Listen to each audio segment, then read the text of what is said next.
Acosta Jennifer Nicole. Presente, licenciado, buenos días. Buenos días. Aymara Verónica. Buenos días, doctor presente. Deme un minutito y le prendo la cámara, por favor. Maguaña Yadira. Buenos días, doc presente. Buenos días. Ati Allison. Buenos días, doc presente. Buenos días. Vayan activando su cámara, por favor. Varona Diana. Presente, doc, buenos días. Buenos días. Barreto María Belén. Buenos días, doc presente. Bejarano Brian. Buenos días, doc presente. Buenos días. Catota Pablo. Presente, doctor. Cedeño Cindy. ¿No está Cedeño? ¿O estará en brigada? ¿Qué dice la presidenta? No, no está en brigada. ¿Ah? No está en brigada. Tal vez ya está entrando. Está con problemas de internet. Ajá. Chanchicocha Kevin. Presente, doctor, buenos días. Buenos días. Chassi Luisa Ángelo. Presente, doc, buenos días. Buenos días. Chiliquín Galice. Presente, doc, buenos días. Buenos días. Chassi Luisa Erika. ¿No está en brigada, Marixa? Es Chilvisa, Lisen, buenos días. Buenos días. Chimpantiza Yesenia. Buenos días, doctor presente. Buenos días. Coque Victoria. Presente, doc, buenos días. Buenos días. Lata Alec. ¿No está en brigada, Marixa? Hoy día no me he inscrito a la de doctor. Dicen que está entrando, sino que tienen problemas con el internet. Pero ya sabe que tiene que solucionar todos esos problemas de internet. Falcon y Carmen. Falcon y Carmen. Doctor, buenos días. Buenos días. Fernández Kevin. Presente, doc, buenos días. Buenos días. Freire Kevin. Freire Kevin. ¿No está? Me va diciendo Marixa los que están en brigada, ¿eh? Guachambosa Lilian. Presente, doc, buenos días. Buenos días. Guamán Edwin. Guamán Edwin. Buenos días, doc. Acabo de ingresar, tuve un problema en internet. Estamos terminando el semestre y todavía tienen problemas de internet. No es posible. La Luisa Freddy. Presente, doc, buenos días. Ya estamos terminando el semestre y no podemos seguir teniendo problemas de internet. Lema Joana. Presente, doc, buenos días. Buenos días. Yerena Jocelyn. Yerena. Disculpe, yo sí estoy, buenos días. Cedeño. Bueno, ya pasó la asistencia, ya no la podemos ayudar. Manobanda Jenny. Buenos días, doctor presente. Si ya estamos terminando el semestre, no podemos seguir teniendo problemas de internet. Manobanda Carla. Presente, doctor, buenos días. Buenos días. Martínez María Gabriela. Presente, doctor, buenos días. Buenos días. Masaquisa Yesenia. Presente, doctor, buenos días. Buenos días. Masaquisa Samia. Presente, buenos días. Buenos días. Menezes Yadira. Presente, doctor, buenos días. Buenos días. Moreta Nancy. Presente, dicen buenos días. Buenos días. Ortiz Robinson. Presente, doc, buenos días. Buenos días. Paredes Leonela. Presente, licenciado. Pastuña Michelle. Pastuña Michelle. ¿Estará en brigada, Marixa, o no vino? No es de brigadas. No está en brigada. O sea que Internet no sé. este grupo es de inasistente, no es de brigada entonces. Pazmiño Jocelyn. Presente, doc, buenos días. Porque hay grupos que sí están en brigada, pero este es de que no vienen a clase. Pérez Wendy. Presente, doc, buenos días. Buenos días. Pila Taxi Erika. Presente, Doc. Buenos días. Buenos días. Unina Lucía. Presente, Doc. Buenos días. Buenos días. Ruiz Allison. Presente, Doc. Buenos días. Buenos días. Sánchez Evelyn. Presente. Sánchez Joana. Presente, Doc. Buenos días. Buenos días. Chulca Rita.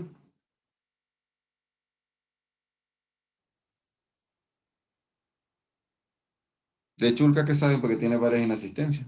¿Qué sabe Marixa de Chulca? Dice, ella está en brigadas, dice. Pero no me dicen nada y siguen asistentes. O sea, tienen, No, dice, ella está en porque- brigadas, no sé pero por qué no tienen le que avisó a la pero presidenta. tienen que participarle a la presidenta porque va a perder la materia por inasistencia. Ya le dicen, ya le voy a comunicar eso ahorita para que sea, le diga ya a la presidenta, pero ella está en brigadas, dice. Pero si no le participa a la presidenta, ¿cómo la podemos ayudar? Sí, le dicen, incluso ya le va a decir que se comunique ya con usted mismo, No, pero ella está cada en clase sí brigadas. le dije, doctor. Sí le he dicho cada clase de Rita. Sí, le he No, pero ahorita no mencionado. está. Ahorita le estaba preguntando y nadie me decía nada de Rita. O sea, tiene una en brigada, una inasistencia, y la inasistencia de hoy, que bueno, hoy sí está en brigada, pero la clase pasada sí tiene una inasistencia. Ya le dicen, ya le voy a comunicar O sea, igual todo el para que esté en le brigada le conteste. tiene que participar a la presidenta para cuando estemos pasando la asistencia me esté diciendo. Ya le dice. Lisbeth Suárez. ¿No vino? Presente, le dice. Muy bien. Taco Natalia. Presente, Doc. Taipe Joana. ¿No vino? Presente, Licen. Buenos días. Aquí estoy. Buenos días. Taipe Evelyn. Presente, Doc. Buenos días. Buenos días.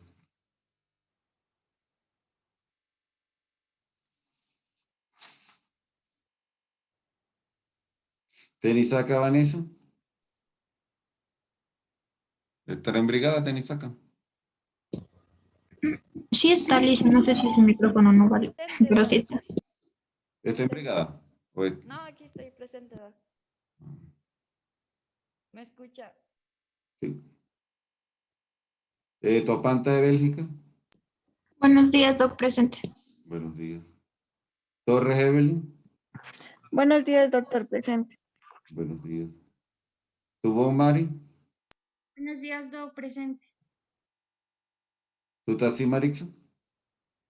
Presente, doctor. Vega Gladys. Presente, doctor. Buenos días. Buenos días. Velázquez María Angélica. Con María Angélica tenemos un día de brigada, un día inasistente. A ver, ¿qué saben de María Angélica? Él igual está en brigadas, doctor. Ajá, pero no tienen que participarle a la presidenta porque tienen muchas inasistencias.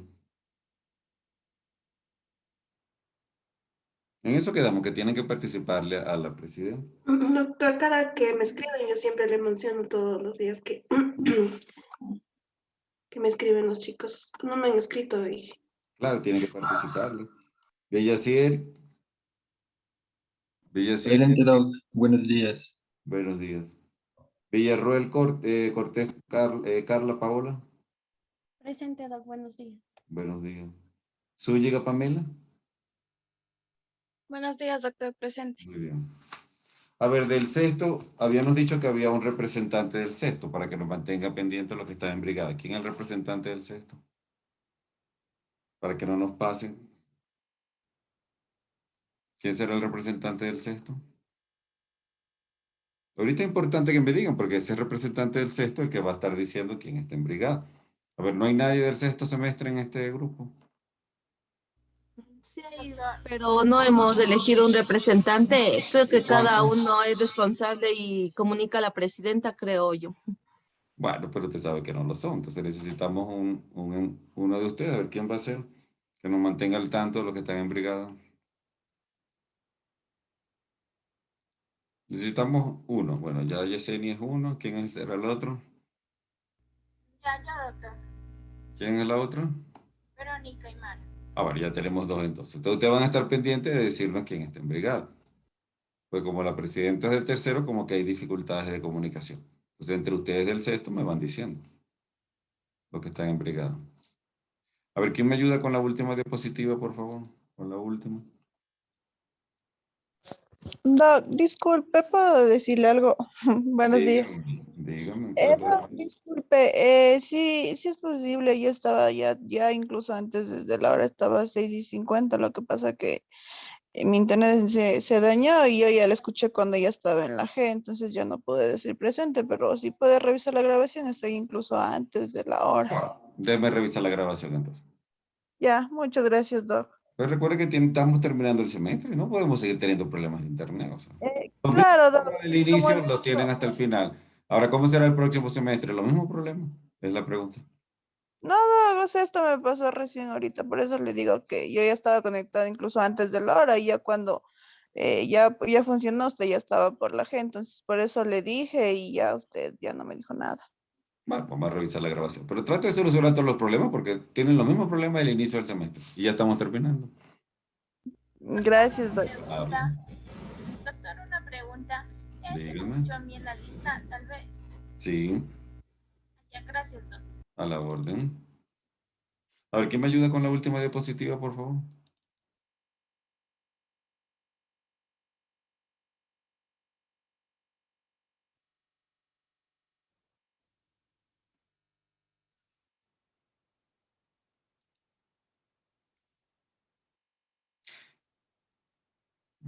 Doc, nos quedamos en eso, que era signos que sugieren el daño de Los, blanco. me repite que no le pude escuchar.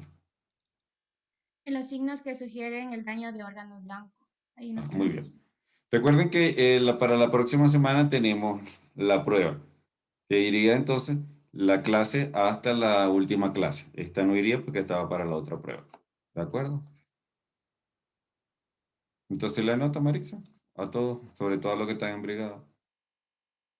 Este tema ya no iría, dice, no, ya. No, este va para la segunda prueba. Este va para la segunda prueba.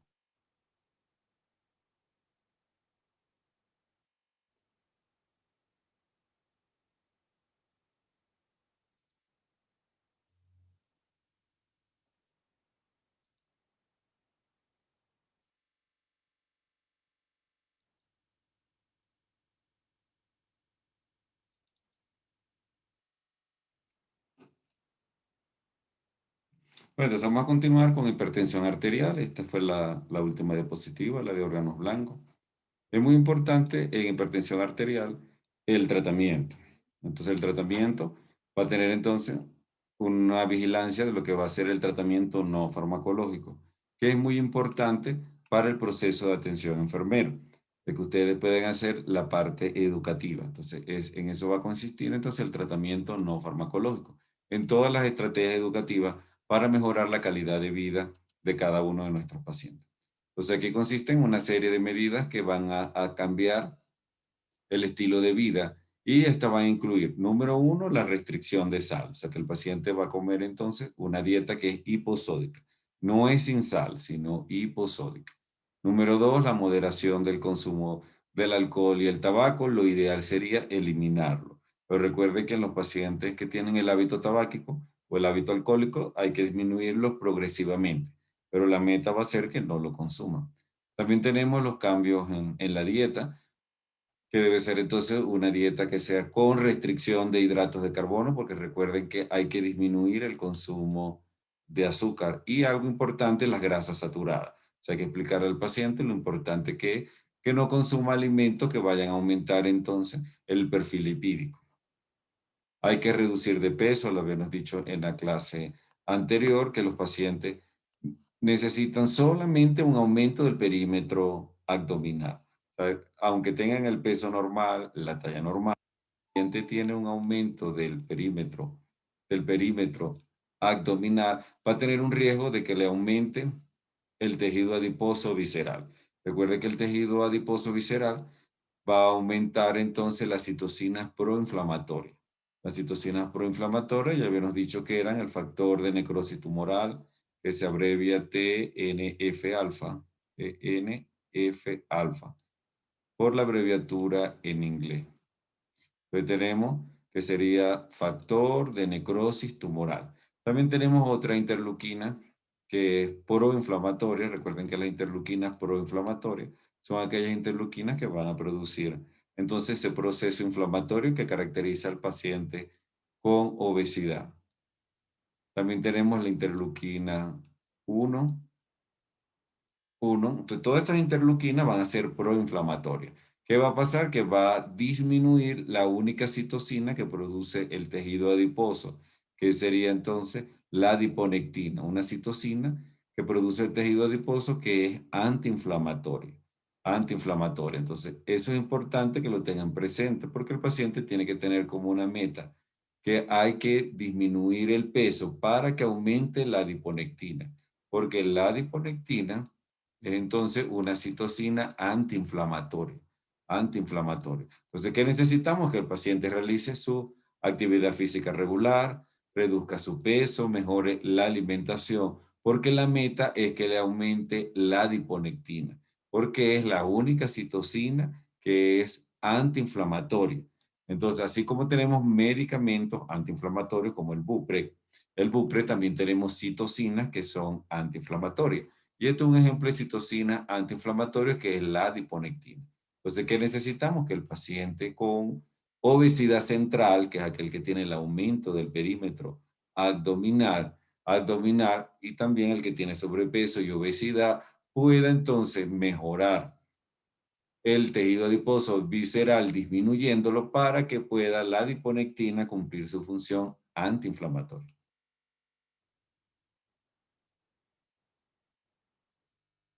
Entonces aquí tenemos lo que más usted tiene que hacerle hincapié en el proceso de atención enfermero. Ya está comprobado cómo la reducción de la tensión arterial sistólica con los cambios de las prácticas de vida. Pues observen cómo la restricción de sal es muy importante. Con una recomendación de 5 a 6 gramos al día, el paciente logra reducir de 2 a 8 milímetros de mercurio. Por eso es que es tan importante que ustedes le expliquen el proceso de atención enfermero, todas las medidas que va a mejorar la calidad de este paciente. ¿Por qué? Porque con solamente la restricción de sal ya logramos disminuir de 2 a 8 milímetros de mercurio. Luego observen que con la moderación del consumo de alcohol, si limitamos a 30 ml día, se va a disminuir 2 a 4 milímetros de mercurio. Ahora, si usted logra que su paciente no consuma más alcohol, la presión arterial va a volver entonces a su normalidad. Hablamos de cambios de la dieta, si es una dieta rica en fruta, en vegetales y reducidas en grasa saturada. O sea que esta sería una dieta que es hipograsa porque es reducida en grasa saturada. Observen cómo se logra disminuir de 8 a 14 milímetros de mercurio. Con la reducción del peso, si el paciente llega a reducir 10 kilos y puede ingresar a su índice de masa corporal normal, que sería de 18.5 a 24.9, logra reducir la presión arterial de 5 a 20 milímetros de mercurio. Luego tenemos la actividad física. Con la actividad física de 30 minutos al día por 5 días a la semana, logra reducir de 4 a 9 milímetros de mercurio. Entonces, el proceso educativo de nuestros pacientes, donde le vamos a enseñar los hábitos para tener entonces una mejor calidad de vida, observen que es fundamental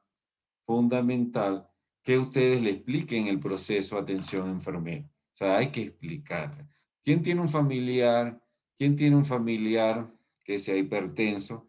Para ver si las enfermeras y los enfermeros le han explicado regularmente esta medida, si los médicos le explican, o sencillamente nos limitamos a tomar la presión arterial y a revisar si se está tomando el medicamento o no, la medicación. A ver, ¿ninguno tiene un familiar hipertenso? ¿Ninguno? A ver, Brian, vamos a escuchar a Brian que quiere participar el día de hoy. Sí, yo, o sea, mi abuela es hipertensa. Bueno, yo por lo general soy el que les acompañara así a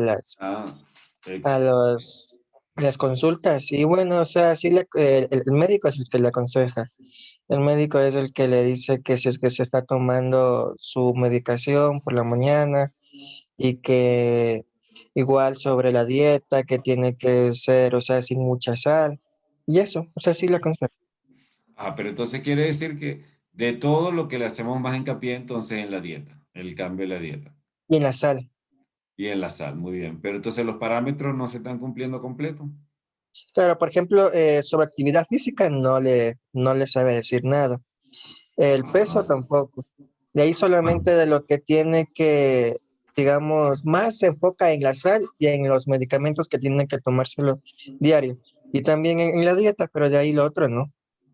Ajá, muy bien. Observen que sí es importante que nosotros eduquemos ahora, pero esa abuelita, que hay que felicitar a Brian por ser muy buen nieto, que la acompaña a la abuelita, a ver, y esa abuelita, la enfermera no le explica nada, el enfermero, solamente el médico. Solamente el médico. Bueno, eso es lo que yo quiero que ustedes cambien. Porque, ¿qué pasaría? Recuerden que las abuelitas a veces tienen un carácter difícil. A ver, ¿cómo tiene el carácter la abuelita de Brian? ¿Será muy suavito o a veces No, es muy alterado. No, entonces, este tipo de pacientes necesitan que lo eduquen varias personas, o sea, que el médico le dé el mensaje educativo, pero la enfermera y el enfermero también, porque entre más educación reciba el paciente, mejor será. A ver, Lisbeth Suárez, ¿qué nos dice? A ver. Sí, mi abuelita también sufre de hipertensión y mi abuelita sí, la primera vez cuando le detectaron eso, sí le dijeron que ella no debe consumir alcohol con los medicamentos. Y después de los controles, simplemente como a Brian le dijeron que debe hacer la dieta, en cambios en la dieta y también debe reducir la sal. Y recuerden que también los abuelitos deben hacer actividad física. Para eso tenemos entonces la consulta de fisiatría, porque recuerden que ellos necesitan hacer actividad física, pero que esté acorde a su edad y también a las patologías. Por ejemplo, si el abuelito tiene una artritis reumatoide o tiene una artrosis de la rodilla o tiene alguna otra patología, porque los abuelitos también tienen una serie de patologías osteomusculares, deben hacer actividad física. Pero lo que yo sí quiero que se lleven claro el día de hoy es esto, que los cambios de las prácticas de vida, y eso está en lo que va a ser entonces el consenso o el protocolo de hipertensión arterial del Ministerio de Salud Pública. Hay que cubrir todos los aspectos, o sea, la restricción de sal, la moderación del consumo de alcohol, porque si hay abuelitos que consumen alcohol, entonces lo ideal sería eliminarlo. El cambio de la dieta, la reducción de peso y la actividad física.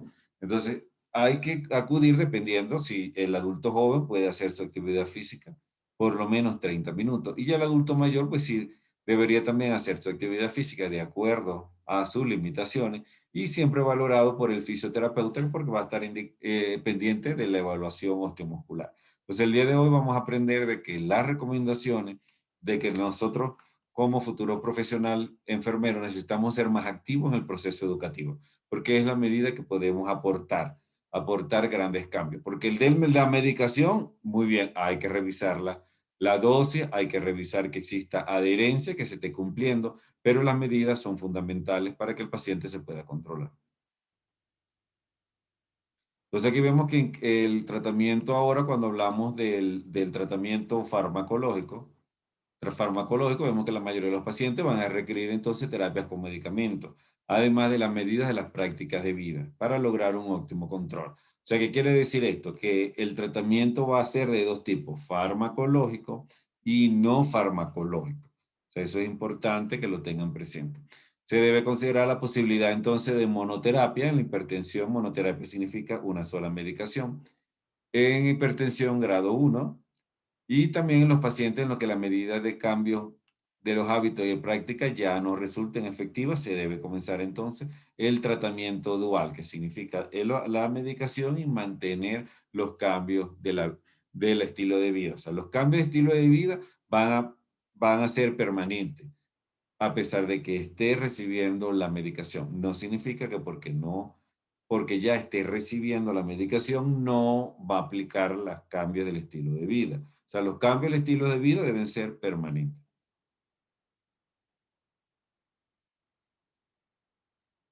Bueno, vamos a la otra unidad. A ver, dudas con los que hablamos hoy.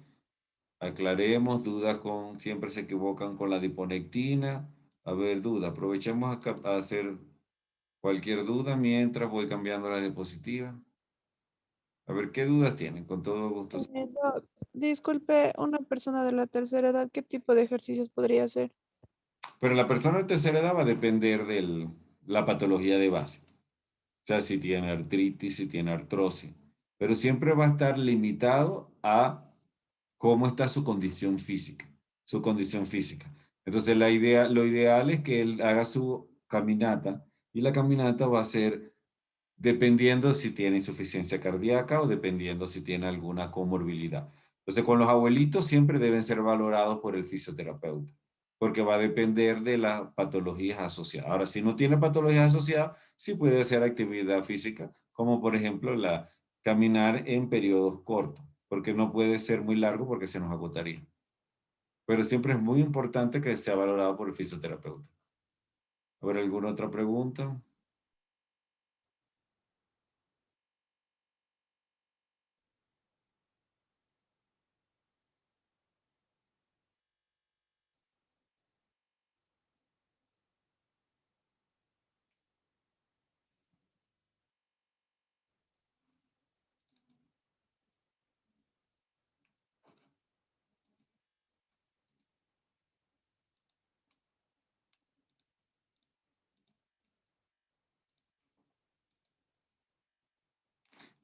A ver, no hay ninguna otra pregunta. Continuamos entonces. Pero vamos a hablar de un tema muy importante que es la cardiopatía isquémica. Recuerde que representa la principal causa de muerte a nivel del adulto. Y vemos que en esta cardiopatía isquémica, la isquemia miocárdica se define por un déficit de la irrigación a nivel del miocardio, porque existe entonces una reducción, una disminución absoluta del flujo arterial coronario, que es la causa principal. Por eso es que la dislipidemia es una causa muy importante de arteriosclerosis, porque va entonces a producir la reducción del flujo sanguíneo arterial coronario. Aquí tenemos entonces que el flujo sanguíneo de esta arteria está totalmente normal, pero aquí podemos ver entonces una placa de aterosclerosis. Este color amarillo sería entonces una placa de aterosclerosis. Observen que el flujo solamente tiene un limitado espacio para circular. En el momento que esa placa pueda obstruir, va a reducir el flujo sanguíneo y se va a producir entonces la cardiopatía isquémica. Entonces, la aterosclerosis coronaria es la causa principal. Tenemos entonces coronariopatía que no son ateroscleróticas también y vemos que existen también alteraciones de la microcirculación coronaria. Hay patologías como la estenosis aórtica, hipertrofia ventricular que son asociadas a hipertensión arterial. O sea que todo paciente con hipertensión arterial hay que estar vigilándole que no presente entonces factores de riesgo de la cardiopatía isquémica. Entonces aquí tenemos los factores de riesgo. Entonces en los factores de riesgo, número 1, los antecedentes familiares. Siempre que ustedes estén elaborando la historia clínica de un paciente con cardiopatía isquémica, hay que preguntar sobre los antecedentes familiares. Quiere decir si tuvo una mamá, un hermano, una abuela con cardiopatía isquémica o tuvo un infarto. Los antecedentes de comorbilidad como la diabetes mellitus, la hipercolesterolemia. Recuerden que en el colesterol ya habíamos dicho que todos van a estar altos menos uno. ¿Cuál sería el que va a estar bajo? Todos van a estar altos porque tenemos que los triglicéridos van a estar altos. Va a estar alto también el colesterol. A ver, un solo compañero que nos diga, no todos juntos. Y tenemos... Debería estar bajo porque es del colesterol bueno. Ajá, muy bien. ¿Quién nos habló? Sabio que Yesenia no solamente es la representante del nueva del sexto, sino que es buena estudiante. Muy bien, entonces observen cómo va a estar aumentado los triglicéridos, se va a llamar hipertrigliceridemia. Si está aumentado el colesterol, se va a llamar hipercolesteronemia. Y si está aumentado la LDL,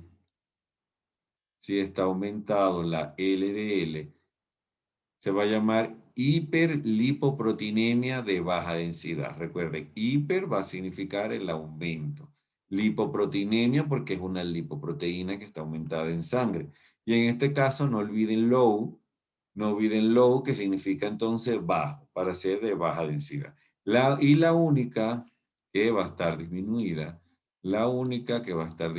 sería la de alta densidad, que sería entonces HDL.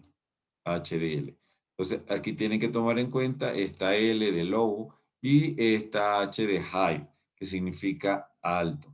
Entonces, aquí este paciente ustedes lo van a escribir en la evolución de enfermería, que tienen entonces una lipoproteinemia de alta densidad.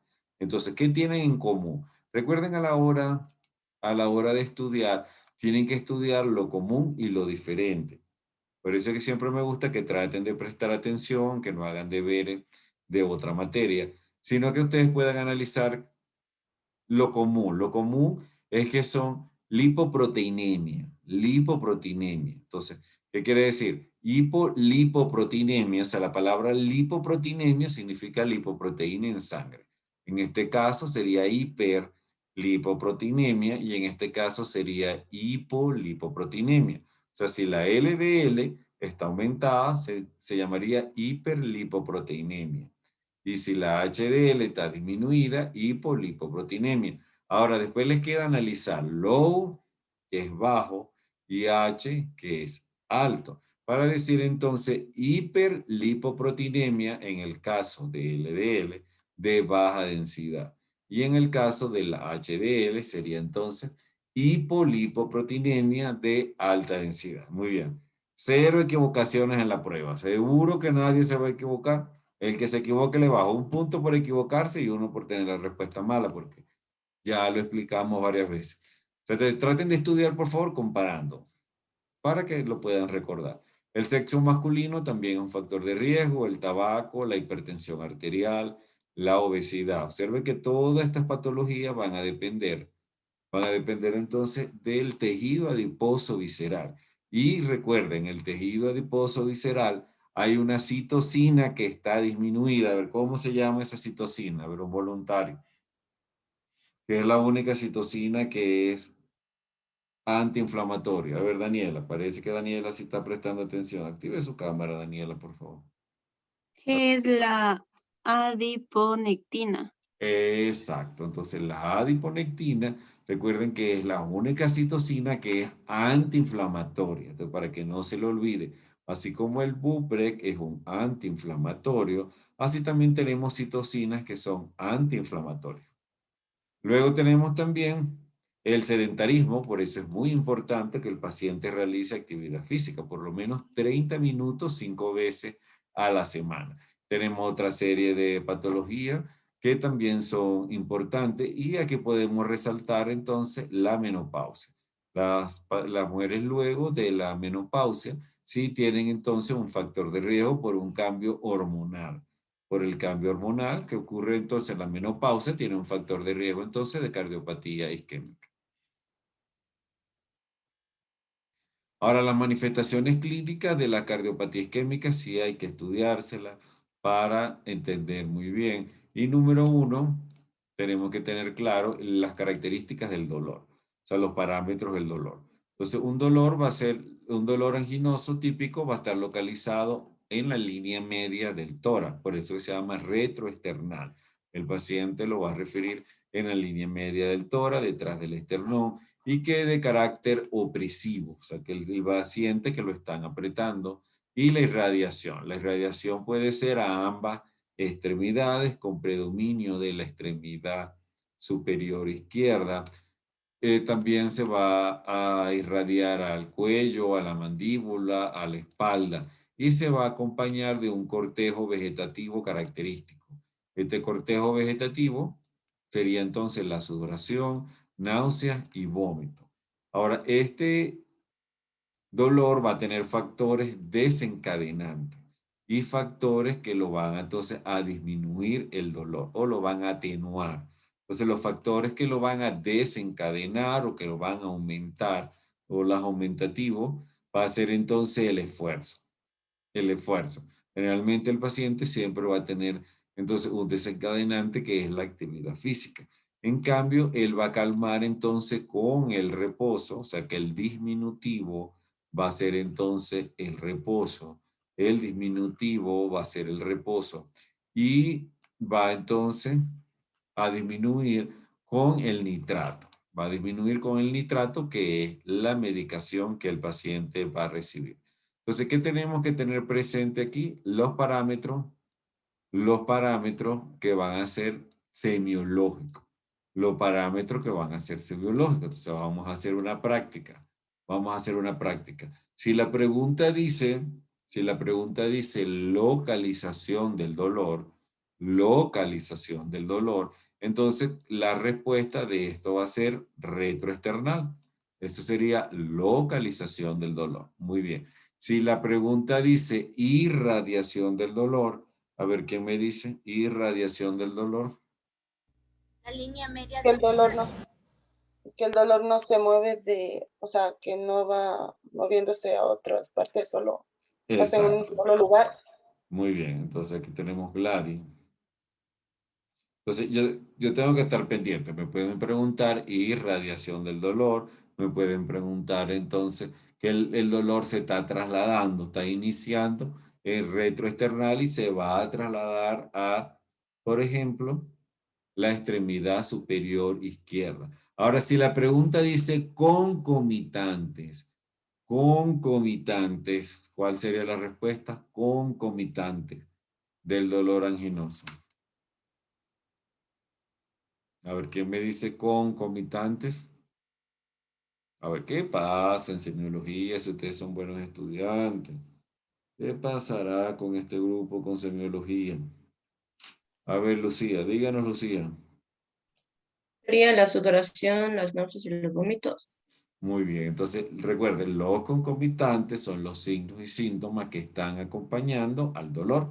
Entonces aquí sería el cortejo vegetativo. El cortejo vegetativo van a ser los concomitantes, porque va a ser sudoración, náusea, vómito, lo que van a entonces a acompañar. Muy bien, si tuviéramos que buscar un aumentativo, si la pregunta dice seleccione un aumentativo del dolor. Eso suele aparecer con el esfuerzo. Ajá, O sea, muy bien. Exacto, la y calma con el física, reposo. el esfuerzo. Sí, pero ¿quién nos está hablando? ¿Quién nos está hablando? Que no pude anotarle, por favor. Meneses, doctor. ¿Quién? Meneses, Selena Meneses. Meneses. ¿Y el nombre? Selena. Ah, muy bien, Selena. Entonces recuerde, si la pregunta le dice aumentativo, es lo que lo desencadena o aumenta. Si dice atenuantes, ahí sí viene entonces el reposo. Atenuante sería entonces el reposo, la medicación como los nitratos. Entonces hoy hicimos un recordatorio de los parámetros del dolor, para que podamos hacer entonces el responder bien cada una de las preguntas del reactivo. Pero entonces ahora, esta es la pregunta que vamos a hacer en el foro el día de hoy para que le tomen la foto, por favor. Entonces le van a tomar la foto para diferenciar. Y en la pregunta del foro vamos a diferenciar lo siguiente. Vamos a diferenciar el síndrome coronario agudo sin elevación del segmento ST y el síndrome coronario agudo con elevación del segmento ST. Entonces esta abreviatura significa síndrome coronario agudo. Y aquí también dice síndrome coronario agudo. Pero observen que la diferencia es esta S. Esta S que está aquí y esta C. Entonces, la S significa sin y la C significa con. Entonces, aquí le está diciendo elevación del segmento ST. Entonces, este sería síndrome coronario agudo sin elevación del segmento ST. Y este sería síndrome coronario agudo con elevación del segmento ST. Entonces, en eso va a consistir la pregunta del foro, en establecer dos diferencias entre el síndrome coronario agudo sin elevación del segmento ST y síndrome coronario agudo con elevación del segmento ST. Entonces, la forma clínica de la cardiopatía isquémica, vamos a tener entonces una angina estable. Vamos a tener una angina estable. Y en angina estable, el paciente tiene una placa de ateroma no complicada. Entonces, este es el típico paciente que tiene, después de una actividad física, un dolor precordial localizado a nivel retroesternal irradiado al miembro superior izquierdo, que se puede acompañar de náuseas, vómito, pero que ese dolor dura segundos. Y cuando lo llevan al hospital, ya el paciente está sin ningún tipo de dolor. Le estamos hablando de una angina estable. O sea, el paciente tiene el dolor y desaparece. Inclusive le podemos hacer el electrocardiograma y muchas de las ocasiones el electrocardiograma está normal, Pero tenemos un síndrome coronario agudo, donde tenemos entonces una placa de ateroma complicada, Si hay una placa de ateroma complicada y se produce un trombo, pero que no es oclusivo, fíjese que este es un trombo que aún no es oclusivo, me va a originar un síndrome coronario agudo sin elevación del segmento ST. Recuerden que el segmento ST es un segmento que ya ustedes vieron con la doctora Valeria, que se encontraba en la línea isoeléctrica, a nivel del electrocardiograma. Entonces, este es un paciente que ustedes le van a hacer el electrocardiograma y va a estar normal. O sea, significa que no está elevado el segmento ST. O sea, que está totalmente normal. Entonces, ahora, ¿qué hacemos con el paciente para el diagnóstico? A pesar de que el electrocardiograma esté normal, hay que hacerle entonces las enzimas de daño miocárdico, que son entonces la troponina, que es una enzima muy importante que eleva cuando el paciente tiene, ya la vamos a ver, y la CPKMB, la creatininfofoquinasa miocárdica. Entonces, cuando nosotros le hacemos las enzimas, si está esta enzima elevada, estaremos hablando de un infarto agudo al miocárdico subendocárdico. Ahora, si estas enzimas no están elevadas, o sea que está totalmente normal, tanto el electro como las enzimas, el paciente tiene una angina inestable. Ahora, si el paciente tiene una placa de ateroma complicada, observen que ya tiene un trombo oclusivo, o sea que ya existe un obstáculo que no permite que llegue entonces el flujo sanguíneo al miocárdico, que quiere decir que hay una obstrucción completa, por eso se llama oclusivo. Entonces el paciente va a tener un síndrome coronario agudo con elevación del segmento ST, o sea que va a tener manifestaciones electrocardiográficas.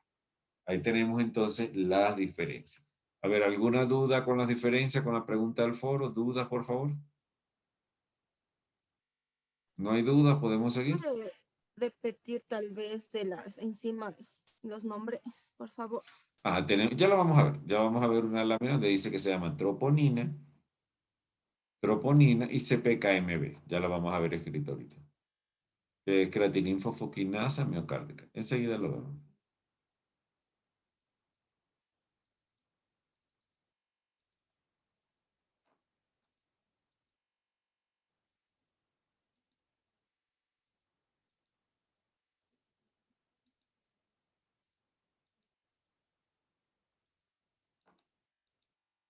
Aquí se escribe, aquí la veo escrita, ¿bien? Entonces la veo escrita aquí, troponina. ¿Sí la ve? Troponina y CPKMB. Estas son las dos enzimas. De las dos es más específica troponina. CPKMB significa creatininfofoquinasa miocárdica. Entonces ahí tenemos las dos enzimas.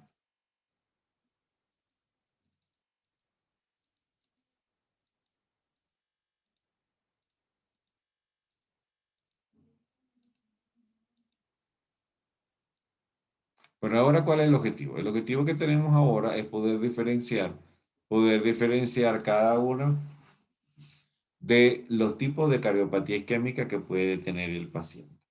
Ahora hablemos entonces de la cardiopatía que se va a llamar angina de pecho estable. O sea, cuando un paciente tiene una angina de pecho estable. Entonces, la angina es la manifestación frecuente de la cardiopatía isquémica. Su causa frecuente es la aterosclerosis coronaria. Y observen, si tenemos un dolor que es de corta duración, o sea que generalmente dura menos de 20 minutos. Este es el típico paciente que cuando llega al hospital ya no tiene dolor. El desencadenante, la actividad física. Se debe con la nitroglicerina sublingual, con el reposo, o sea, el atenuante. Y a la exploración física suele ser normal. O sea, que puede haber hallazgos, datos inespecíficos como taquicardia, ocultación de un tercer o cuarto ruido, pero generalmente está normal. Generalmente está normal. Entonces, ¿qué tenemos? Si yo tengo un paciente que refiere dolor localizado en región precordial, que está retroesternal irradiado al miembro superior izquierdo, que está concomitantemente presentando náuseas, vómitos, mareo, pero que ese dolor tiene una duración de 18 minutos, se desencadenó con el ejercicio y con el reposo desapareció el dolor, y a la exploración física es normal y al electrocardiograma es normal. ¿Cuál sería la respuesta de este caso clínico? A ver, ¿quién me dice? ¿Cuál sería la respuesta de este caso clínico? ¿Quién me dice cuál sería la respuesta del caso clínico? Angina de pecho estable. Exacto, una angina de pecho estable. A ver, Erika, no le pude ver muy bien. Erika Pilates. Erika, sí, perdón. Muy bien, entonces, ¿qué tengo que tener presente? Fíjese que esta materia le decimos hasta cómo va a estudiar. O sea, usted está pendiente. Si la exploración física está normal, si el electrocardiograma está normal y desaparece, por ejemplo, con el reposo y es de corta duración, o sea, que dura menos de 20 minutos, ya yo me oriento a que es una angina de pecho estable. O sea, que ya este caso clínico lo puedo resolver. Ahora, voy ahora a saber que desde el punto de vista de las pruebas complementarias, fíjese que habíamos dicho que puede ser normal, aunque se puede encontrar un infradesnivel transitorio. Pero recuerde, ¿qué significará la palabra transitorio? A ver, ¿quién me dice? ¿Qué significará la palabra transitorio? Que es algo que solo pasa, o sea, en un momento. O sea que claro, entonces puede haber paciente que usted le observe un infradesnivel, pero si ya desapareció, ¿cómo va a ver el electrocardiograma? Normal. Se puede ver. Normal. Entonces, a ver, ¿quién fue? ¿Cindy fue la que hizo la participación? Para no. Sí, Doc. Cindy Cedeño, ¿no? Sí. Excelente. Entonces, eso es lo que significa la palabra transitorio. O sea, que él desaparece. Desaparece. Entonces, ¿qué tenemos? Que el paciente puede tener un infradesnivel transitorio. Se aparece y desaparece. Entonces, usted, si ya ha desaparecido, usted va a encontrarse con un electrocardiograma normal. Ahora, la radiografía de tórax también puede ser normal o con datos inespecíficos de alguna patología asociada, como por ejemplo una insuficiencia cardíaca. La ergometría, que es la prueba de esfuerzo, y la prueba de detección de isquemia mediante síntomas clínicos y electrocardiográfico, hay que hacerle posterior al dolor. Posterior al dolor.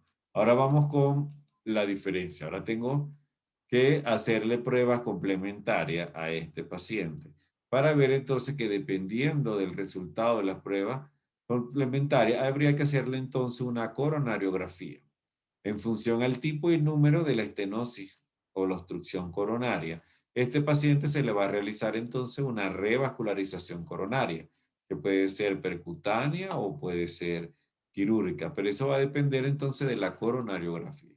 Pero lo importante es que el paciente puede tener un electro normal con una radiografía también normal.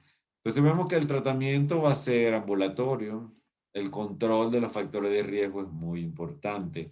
El paciente debe comenzar a tomar antiagregantes como el ácido acetil salicílico, que es la aspirina, el clodiprogel, en el caso que no tolere el ácido acetil salicílico, que es la aspirina, y lo que va a ser entonces la administración escalonada de los fármacos antianginosos. O sea que vamos a necesitar fármacos entonces para su tratamiento que se llaman fármacos antianginosos.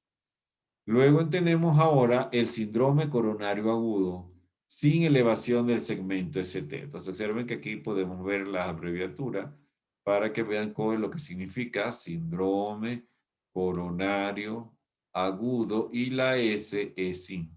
Aquí la pueden ver. La S sin elevación del segmento ST. Entonces, la etiología principal, igualmente la aterosclerótica, con una complicación de la placa de ateroma con la formación de un trombo suboclusivo. Vemos que tenemos la angina inestable, y vamos a tener también el infarto agudo al miocardio.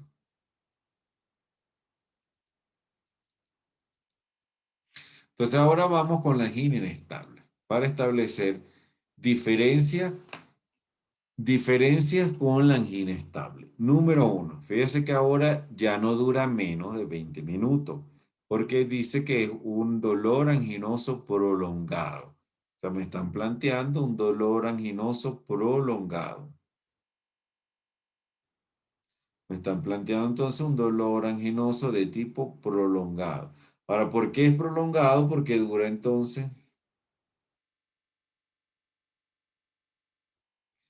¿Por qué? Porque dura ahora más de 20 minutos. Observen que dura de 20 a 30 minutos. De 20 a 30 minutos. Diferencia número 1, que con el angina estable duraba menos de 20 minutos.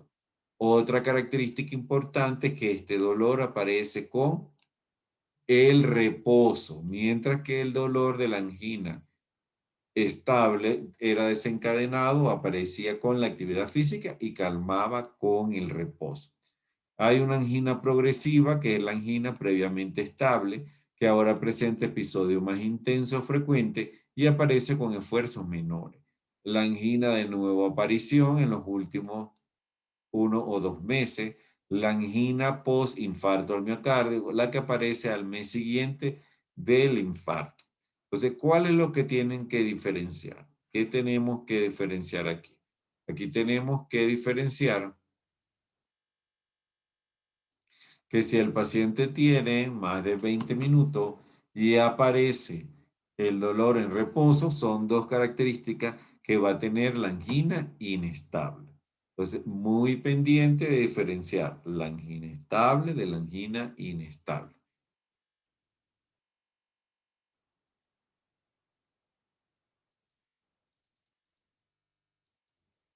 Ahora vamos con el infarto agudo del miocardio, pero sería entonces, primero vamos a hablar aún sin elevación del segmento ST. O sea que estaríamos hablando de un infarto agudo miocárdico subendocárdico, para que no se le olvide, subendocárdico. Entonces presenta características superponibles a la angina inestable, y su única diferencia va a ser el aumento de las enzimas del daño miocárdico. O sea que yo voy a estar muy pendiente que aquí va a aparecer entonces el aumento de las enzimas. El aumento de las enzimas. O sea que si el paciente tiene dolor localizado en el área precordial, medio esternal, irradiado al miembro superior izquierdo, que concomitantemente tiene náusea, vómitos, mareo, que el paciente tiene un dolor que se desencadena, por ejemplo, con la actividad física, pero desaparece con el dolor cuando le realizamos las enzimas que son troponina y CPKMB, que significa creatinina miocárdica.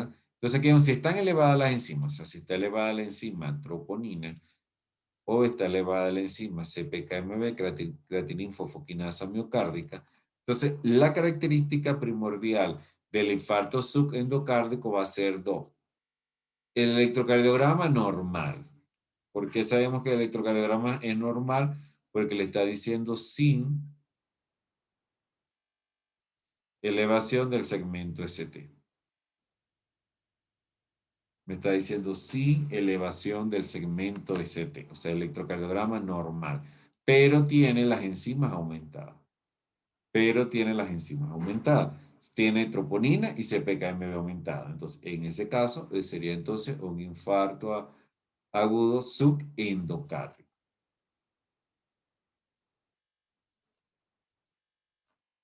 Entonces aquí vemos que clínicamente el paciente no va a tener entonces elevación del segmento ST, aunque puede haber algunas fíjese que ausencia de hallazgo patológico, que significa que está normal, o algunas alteraciones de repolarización, como descenso del segmento ST. Entonces recuerden que el segmento ST debe estar en la línea isoeléctrica, o sea, aquí es la línea isoeléctrica, y este estaría debajo, o sea que sería infradesnivel. Entonces, ustedes lo primero que tienen que ubicar en electro, ¿cuál es la línea isoeléctrica? Esta es la línea isoeléctrica. Entonces, aquí ustedes ven que si esta es la línea isoeléctrica, aquí ven este segmento ST, pero que tienen que ver que esta es la onda Q.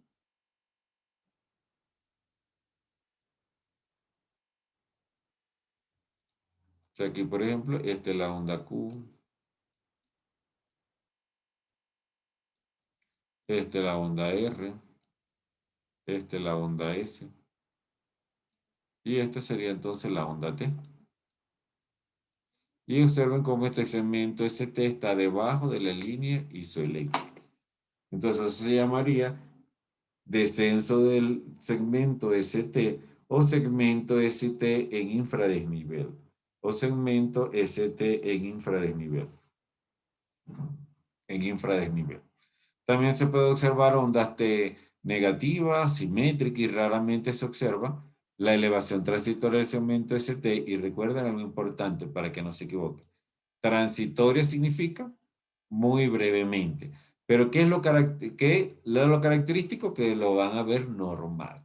Desde ahí su nombre, síndrome coronario agudo sin elevación del segmento ST. O sea que tienen que aprenderse que está normal el electro.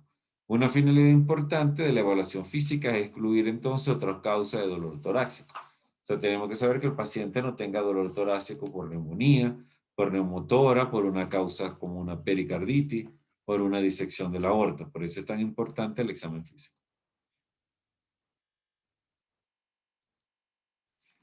Entonces aquí tenemos que este tipo de pacientes es muy importante que se ingrese. Entonces eso sí tienen que aprenderlo sobre todo en la rural, que estos pacientes deben ser trasladados para su ingreso, a pesar de que el electro esté normal. Si el electrocardiograma está normal, tenemos que hacerle las enzimas. Si las enzimas están elevadas, definitivamente tenemos que trasladar al paciente, porque si no el paciente se nos puede complicar y puede morir en la rural. Pero para estos casos se requiere un tratamiento de doble antiagregación, anticoagulante y fármacos antianginosos. Se le debe hacer un ecocardiograma, que es la ecocardiografía, para detectar las posibles alteraciones de la contractilidad segmentaria.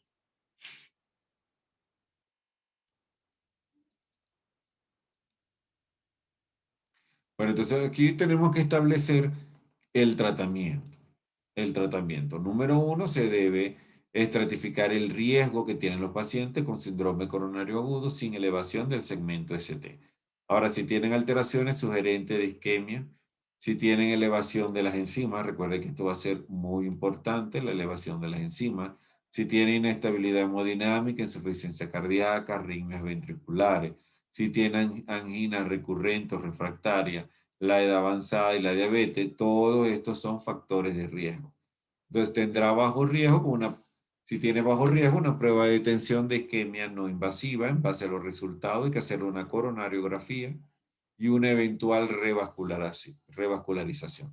Pero si tiene un alto riesgo, hay que ingresarlo en una unidad coronaria, en una unidad de atención coronaria, y hay que definitivamente hacerle una coronariografía. Entonces, ¿qué tenemos que saber para el riesgo?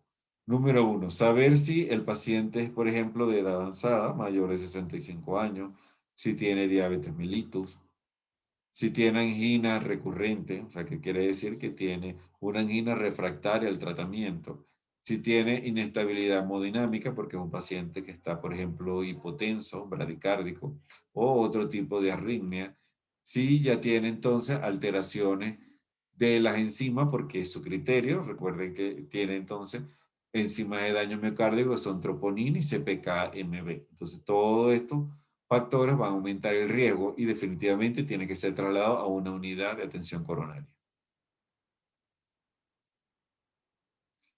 Bueno, ahora vamos a hablar del síndrome coronario agudo con elevación del segmento ST. Pues ustedes lo van a ver aquí, la letra C.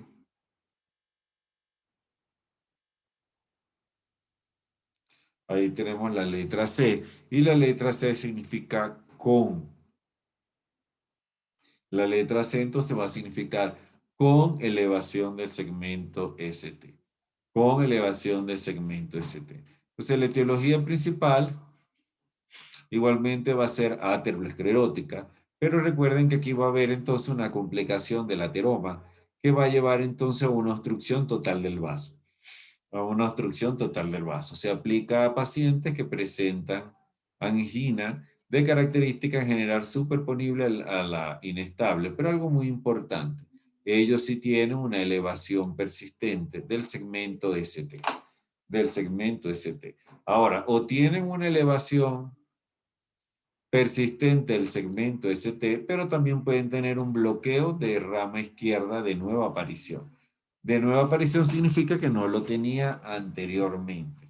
Entonces, aquí el electro sí va a estar alterado. Aquí este paciente sí va a tener entonces una elevación del segmento ST característico.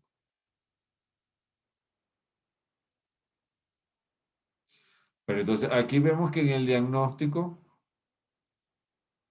el dolor es más intenso.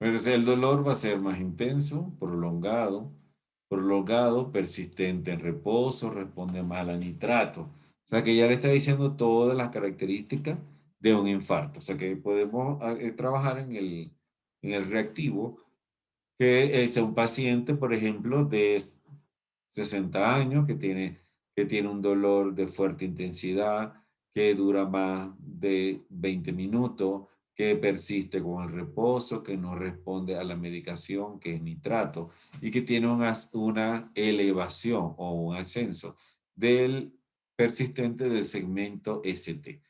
Puede tener también elevación de las enzimas miocárdicas. O sea que este paciente tiene todo. Entonces, ¿qué es lo que tenemos que clasificarlo? Como un síndrome coronario agudo con elevación del segmento ST. Con elevación del segmento ST. Hay que tener muy presente lo siguiente. Existen síntomas atípicos de cardiopatía isquémica, sobre todo en los pacientes ancianos o diabéticos. O sea, todo paciente diabético siempre tenemos que hacerle un electrocardiograma, porque ellos pueden tener entonces infarto agudo al miocárdico sin dolor. Entonces, siempre tengamos un paciente diabético, hay que hacerle entonces su electrocardiograma y descartar entonces que no tenga una elevación del segmento ST. Entonces, en conclusión, el síndrome coronario agudo con elevación del segmento ST va a tener las características clínicas de cardiopatía isquémica, pero el dolor va a ser más intenso, va a persistir con el reposo, no responde a los nitratos, tiene elevación del segmento ST o un bloqueo de rama izquierda de nueva aparición, que significa que no lo tenía anteriormente. Y igualmente que las enzimas también van a estar elevadas. O sea, que este tiene todo completo para que ustedes no se me confundan.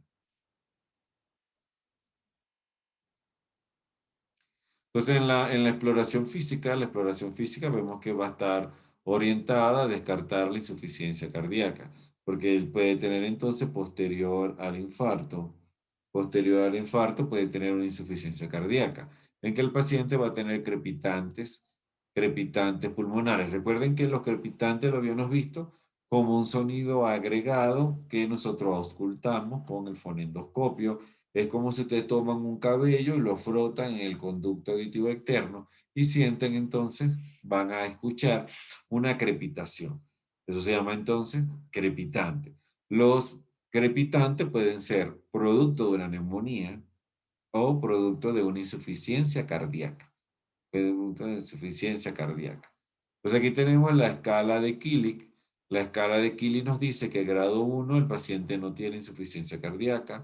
El grado 2 el paciente tiene insuficiencia cardíaca leve, tiene crepitantes y un tercer ruido. El grado 3 tiene un edema agudo de pulmón y el grado 4 tiene un shock cardiogénico. El ecocardiograma es fundamental en estos pacientes para cuantificar el grado de disfunción ventricular y evaluar qué segmentos miocárdicos están afectados. También hay que hacer una radiografía de tórax y en la radiografía de tórax vamos a visualizar que existe un aumento del tamaño de la silueta cardíaca que se va a llamar cardiomegalia. Cardiomegalia es el aumento del tamaño de la silueta cardíaca a nivel de la radiografía de tórax.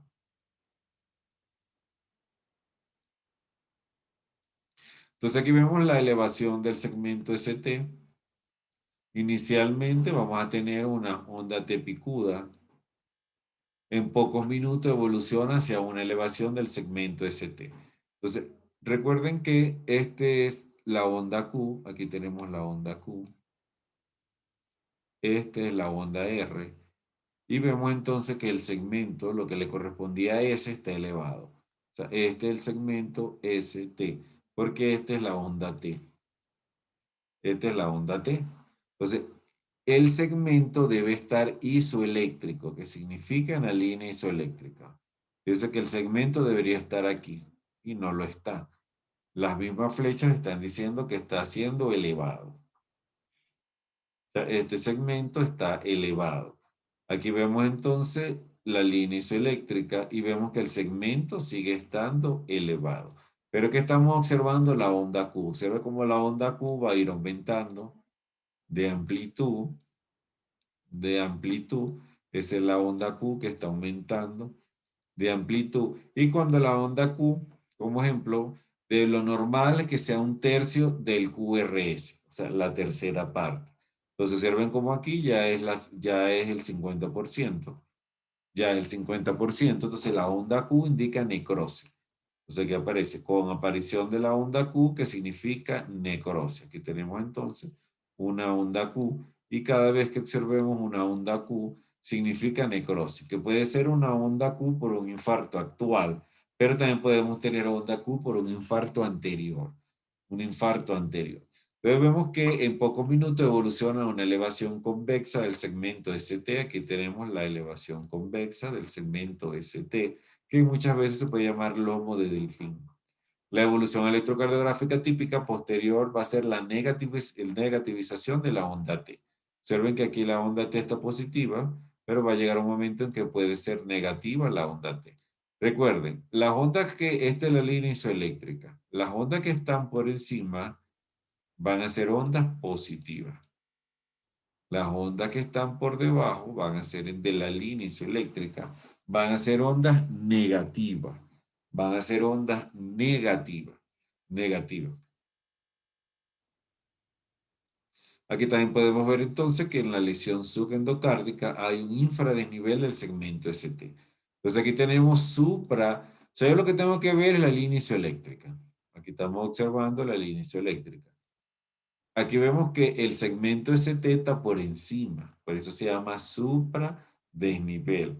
Y aquí vemos el segmento ST por debajo, y aquí se va a llamar infradesnivel del segmento ST. Recuerden, infra significa debajo. ¿Debajo de quién?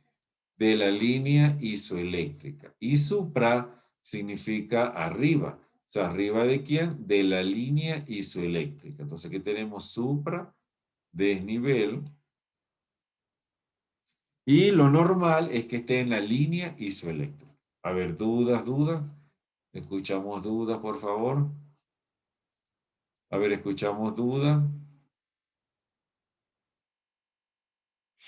Bueno, entonces tenemos que el síndrome coronario agudo con elevación del segmento ST, el manejo inicial debe ser entonces en una unidad coronaria. O sea, hay que estar muy pendiente porque, por ejemplo, la unidad coronaria, nosotros la tenemos en Quito. En Quito, y es un paciente que hay que hacer el diagnóstico para poderlo trasladar de inmediato, y más en la zona rural.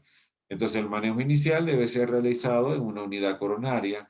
Hay que hacer una reperfusión inmediata o precoz, que lo hacemos a través de la coronariografía. Y la coronariografía con una angioplastia primaria o una fibrinólisis, que ya lo vamos a ver. ¿El objetivo cuál va a ser? Abrir la arteria ocluida para restaurar el flujo sanguíneo. O sea, tenemos que restaurar entonces el flujo sanguíneo. Entonces aquí tenemos la diferencia, vamos a un voluntario que va a escuchar la explicación para darnos dos diferencias. A ver, ¿quién estará de voluntario? Vamos a escuchar quién está de voluntario por aquí. No hay nadie, no puede ser. Se me fueron todos mis estudiantes tan buenos que eran. A ver, ¿quién quedó en clase? Dígame. Ni la... ¿Diferencia de quedó? Ajá. Bueno, van a escuchar. Sí, usted va a escuchar la explicación y me va a decir dos diferencias entre angioplastia primaria y fibrinólisis. Cindy Cedeño, ¿verdad? Ah, de mí. Ajá. Ya, Ya. dice. Usted está seleccionada. Pero no, primero va a escuchar la explicación y después va a decir la diferencia. Lo que está adquiriendo ahorita es un compromiso de prestar atención. Y ahí me dice la diferencia. Bueno, entonces vemos que este es el tratamiento y usted tiene que tenerlo claro como futuro profesional de enfermería. Entonces, vamos a diferenciar angioplastia primaria de fibrinólisis. Entonces, en angioplastia primaria consiste en acceder a la arteria ocluida mediante una coronariografía, o sea que le vamos a hacer a través de un procedimiento con rayos X.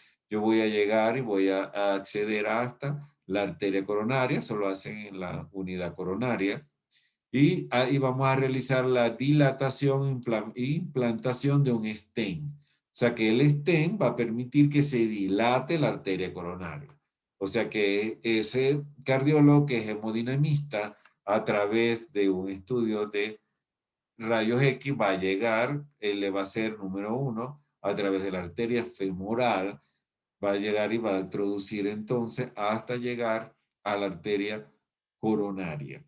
Y ahí implantamos el stent que dilata la arteria del segmento ocluido. Es una terapia que se llama reperfusión, o sea que vuelve otra vez a tener flujo sanguíneo, es de elección y se prefiere sobre la fibrinólisis, pero se debe realizar en los primeros 90 a 120 minutos.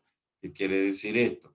Que recuerde que una hora tiene 60 minutos, estaríamos hablando entonces de hora y media, que sería los 90 minutos, y 2 horas se debe de hacer. En cambio, la fibrinólisis con la que ustedes van a trabajar. La fibrinólisis, ustedes lo van a hacer. En cambio, la angioplastia primaria es un procedimiento realizado por un cardiólogo hemodinamista. No, o sea, ustedes van a ayudar al procedimiento.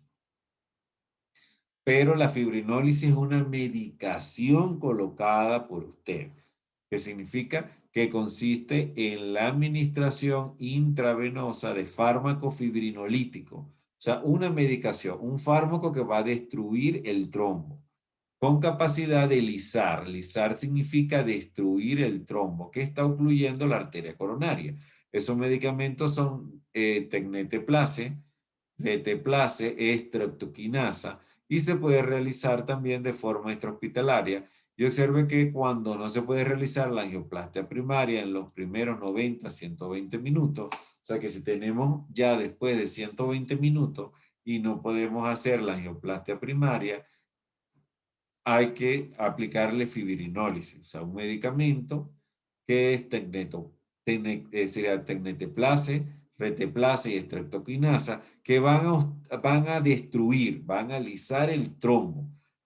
Y necesariamente hay que aplicarlo después de las 2 horas. En cambio, la angioplastia hay que hacerlo entonces antes de las 2 horas, entre hora y media y 2 horas. Ahora sí, Cindy, 3 diferencias. Usted que es buen estudiante. Ya, a ver, Doc. Bueno, de la angioplastia primaria es que esta va a acceder a la arteria coronaria ocluida. Lo vamos a hacer mediante, vamos a realizarlo mediante una implantación del stent. Y este se tiene que realizar en menos de 90 a 120 minutos. A diferencia... Media, 2 horas. ¿Y quién lo hace? ¿La enfermera, el hemodinamista? Ya, el hemodinamista. Sí, el cardiólogo hemodinamista. Cardiólogo, ajá. Nosotros solo vamos a ayudarle al cardiólogo. Excelente. Ya. En la fibrinólisis, esta es realizado por el cardiólogo y se va a administrar medicación por vía oral. ¿Para qué? Para No, alisar oral el no, trombo.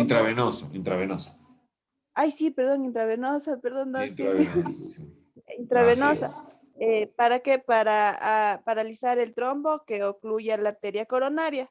Esta se va a realizar durante los primeros 90 una hora con 20 minutos o 2 horas. No, Y si no se 90 que significa hora y media y 120 hora y media. minutos, 2 horas. Ah, sí, perdón. Ya. Entonces, si no se realiza, se tiene que administrar fibrólisis. Le escuché que me dijo una parte ahí, Doc. Sí, recuerde que cuando no se realiza la angioplastia primaria, después y ya ha pasado las 2 horas, hay que hacer fibrinólisis. Fibrinólisis es que usted le coloca un medicamento que destruye el trombo. ¿Y por qué sabe que destruye? Porque lisa. O sea, lisar significa destruir el trombo. Muy bien, no hay duda, todo está claro, seguro. Seguro que todo está claro. Muy bien, continuamos entonces.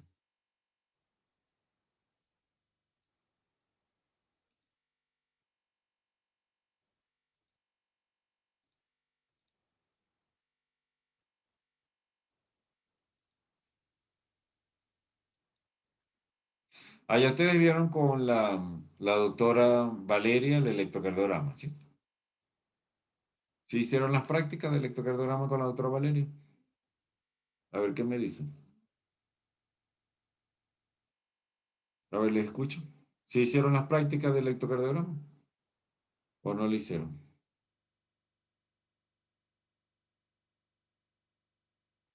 Ya. Sí le hicieron las prácticas. Es para saber si le explico nuevamente, si no le explico. Eso es lo que yo quiero saber. A ver si Explíquenos nomás otra vez, por favor. no le hicieron, Explíquenos. Ya nos dio, pero explíquenos de nuevo. pero ya hicieron las prácticas, la pregunta.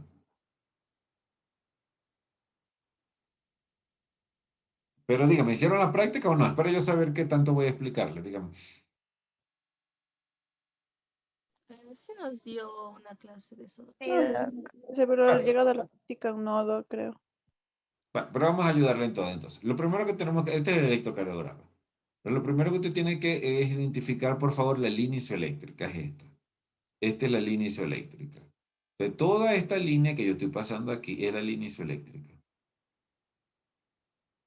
¿De acuerdo? Esa es la línea isoeléctrica, muy bien.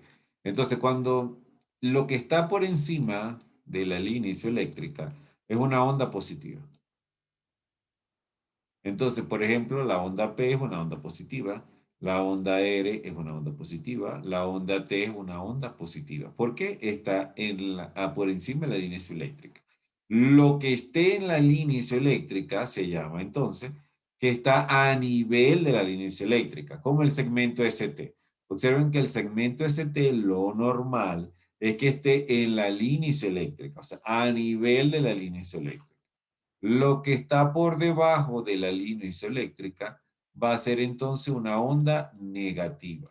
Entonces aquí tenemos que Q es una onda negativa, S es una onda negativa.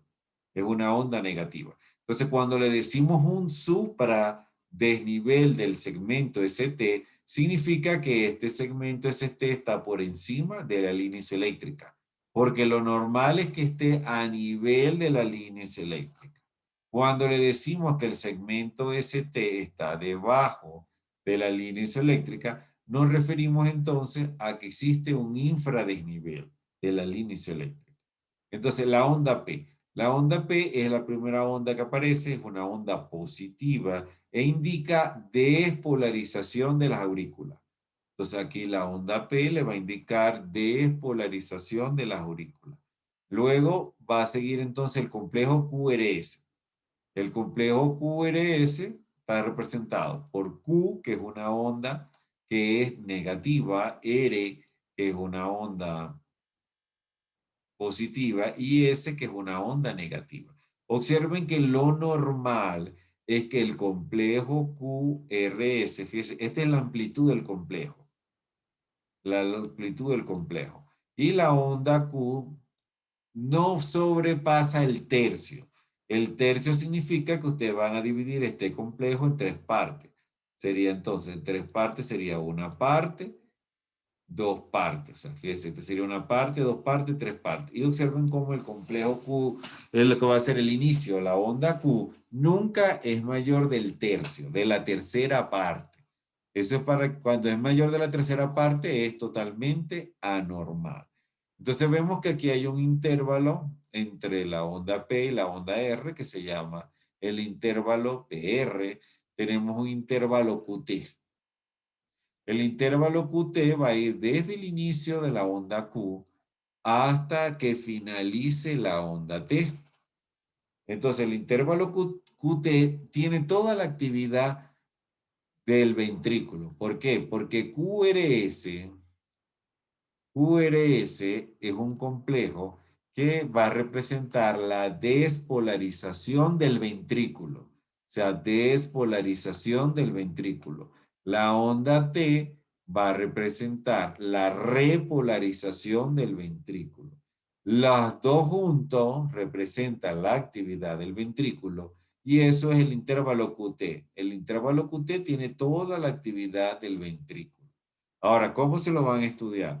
Ustedes se lo van a estudiar así. La onda P y el complejo QRS tienen en común que ambos son despolarización.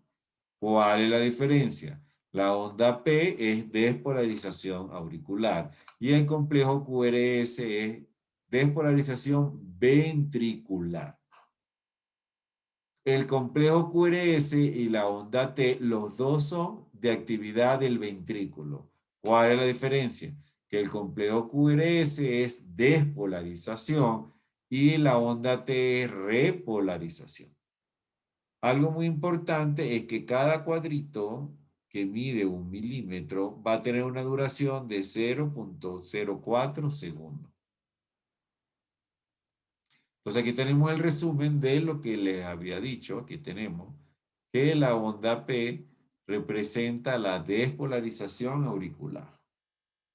El intervalo PR es el tiempo de conducción auriculoventricular desde el inicio de la onda P hasta el comienzo del complejo QRS.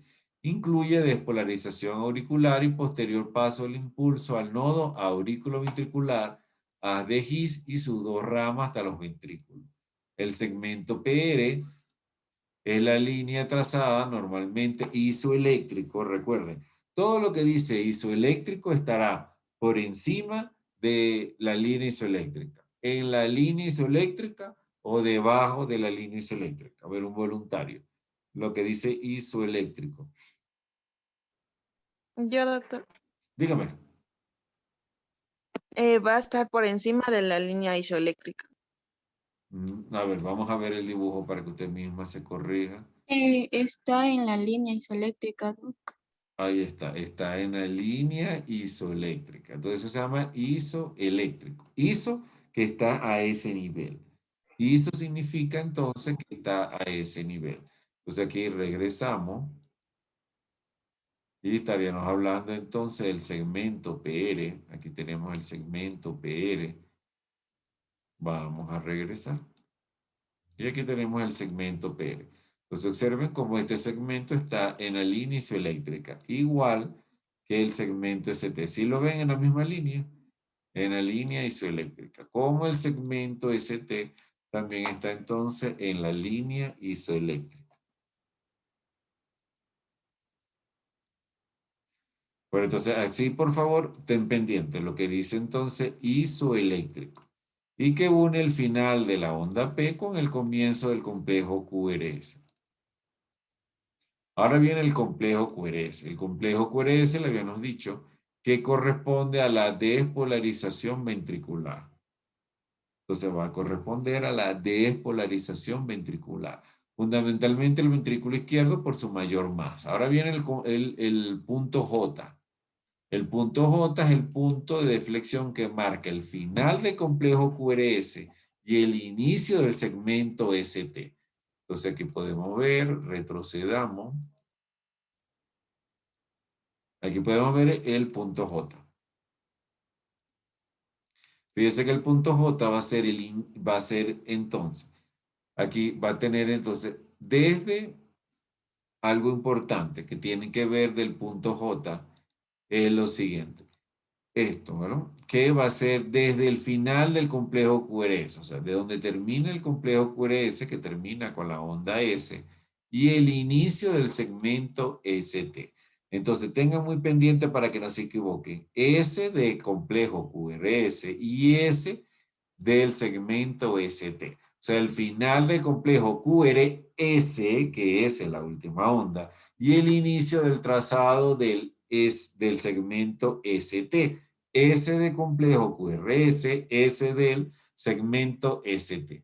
Entonces, a lo que regresamos con esta memotecnia, les permite identificar. O sea, punto JS.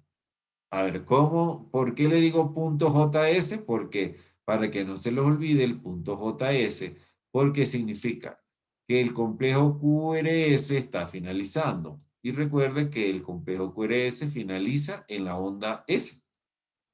Y el inicio del segmento ST, entonces sería el punto J. Entonces, para que lo recuerden, punto JS, que significaría, ¿dónde finaliza el complejo QRS? En la onda S. ¿Y dónde inicia el segmento ST? ¿De acuerdo? Para que no se equivoquen.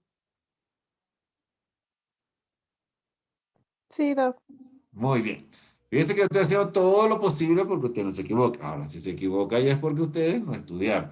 Pero yo les explico y les vuelvo a explicar y les digo cómo van a hacer para estudiar.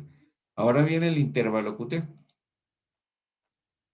El intervalo QT. Entonces, el intervalo QT mide la despolarización que estaría incluida el complejo QRS y la repolarización ventricular que estaría incluida entonces la onda T. Cuando yo hablo de despolarización ventricular es porque estoy incluyendo el complejo QRS.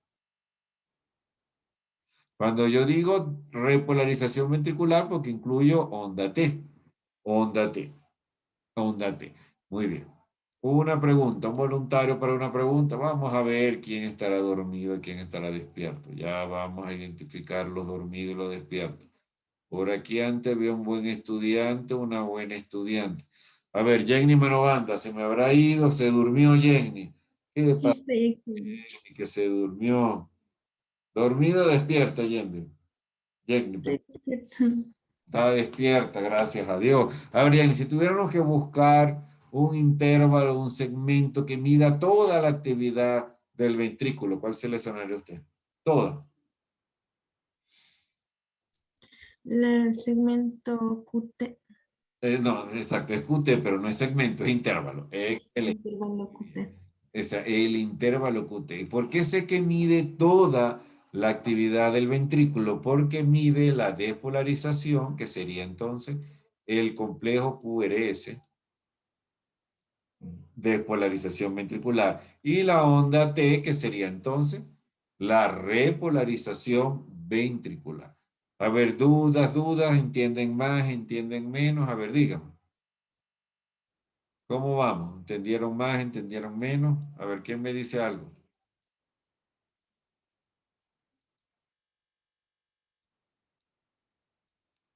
Entonces vemos como la onda T es originada por la repolarización del ventrículo. El segmento TP, segmento habitualmente isoeléctrico, recuerde que todo lo que es isoeléctrico, todo lo que es isoeléctrico significa que está en la línea isoeléctrica. Aquí tenemos entonces las derivaciones. Las derivaciones son los electrodos que detectan entonces la actividad eléctrica. La actividad eléctrica. En el plano frontal tenemos los bipolares, que sería derivación 1, 2 y 3. Los unipolares, que sería entonces ABF, ABR y ABL. En los precordiales tenemos en el plano sagital B1 hasta B6. Recuerde, el color rojo significa brazo derecho. El color amarillo va a significar brazo izquierdo. El color negro en la pierna izquierda, el electrodo, y el verde en la pierna izquierda.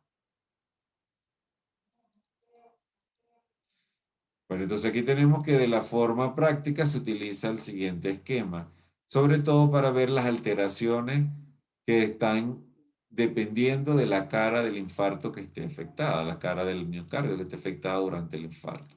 Entonces aquí tenemos que la cara inferior va a ser la derivación de 2, D3 y ABF.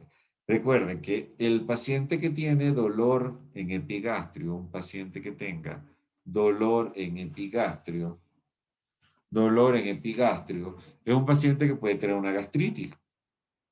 Pero si le colocamos omeprazol, que es un inhibidor de la bomba de protones, y le colocamos ranitidina, que es un inhibidor de los receptores de histamina, y no mejora, hay que hacerle un electrocardiograma, porque los pacientes con dolor en epigastrio, que se llama epigastralgia, puede ser una manifestación de un infarto en cara inferior.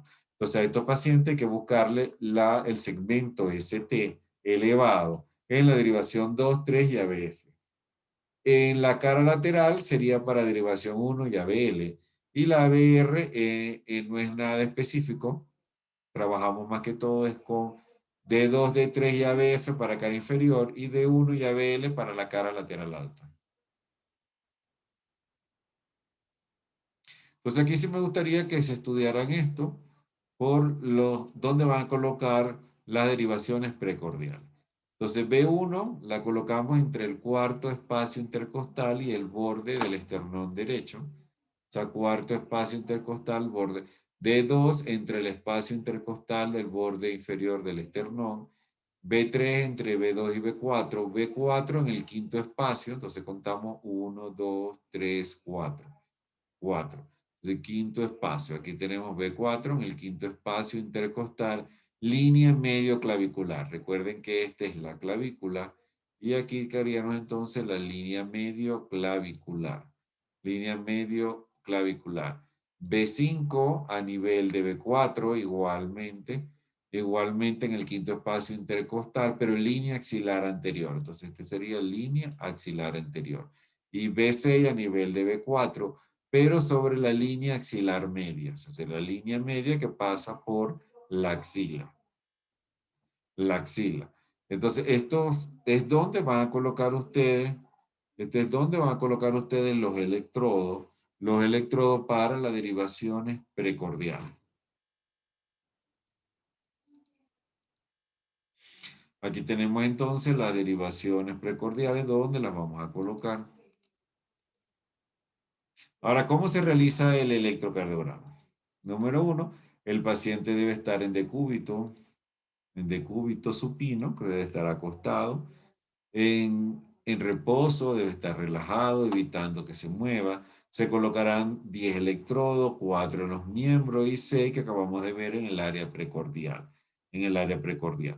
Entonces se imprime en un papel milimetrado para facilitar las medidas. Habitualmente son 25 milímetros por segundo. 25 milímetros por segundo. Y hay que tener presente que 0.04 segundos corresponde a un milímetro. Entonces eso sí tienen que tenerlo presente. Que 0.04 va a corresponder entonces a un milímetro. A un milímetro. ¿Y si ustedes hicieron la práctica de frecuencia cardíaca con la doctora Valeria? Para medirlo con el electro. Si no, para prepararse a una clase que viene. ¿Hicieron la práctica de cálculo de la frecuencia cardíaca? ¿Qué me dicen? ¿Sí lo hicieron o no lo hicieron?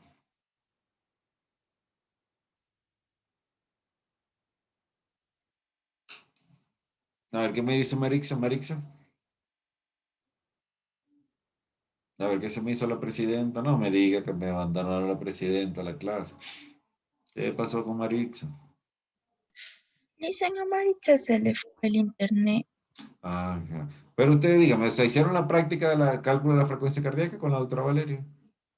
No estoy segura, dicen, si no me equivoco, no hicimos. Solo nos explicó algo. ¿Y los demás qué dicen? ¿Están seguros o no? Es para saber. No hicimos, doctor. No hicimos, doctor. A ver, ¿sí le hicieron? ¿No lo hicieron? No, No, o sea, lo que nos dio sobre los signos vitales, sí, pero práctica no. No, pero no saben calcular la frecuencia cardíaca con el electro, es la pregunta. No.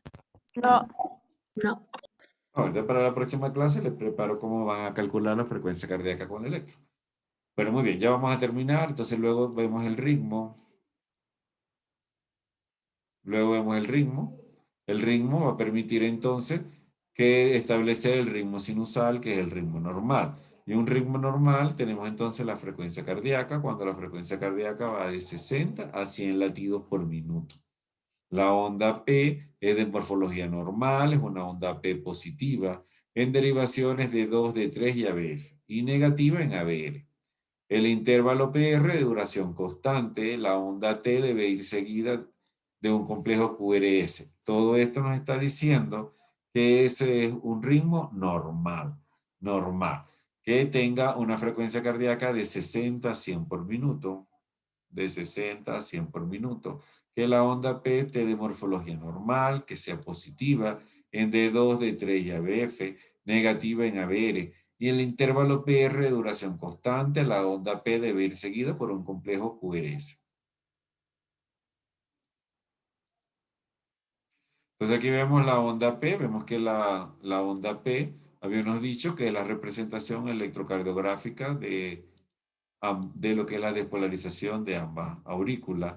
Y la onda P tiene una morfología regular, simétrica, y observen entonces que mide 3 cuadritos. Como habíamos dicho, que cada cuadrito correspondía a 0.04 segundos, cada cuadrito correspondía a 0.4 segundos, los 3 cuadritos corresponden a 0.12 segundos, van a corresponder entonces a 0.12 segundos.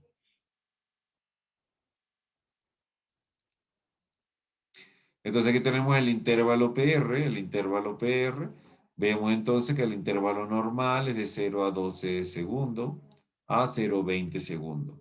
El intervalo PR debe tener una duración constante en el electrocardiograma.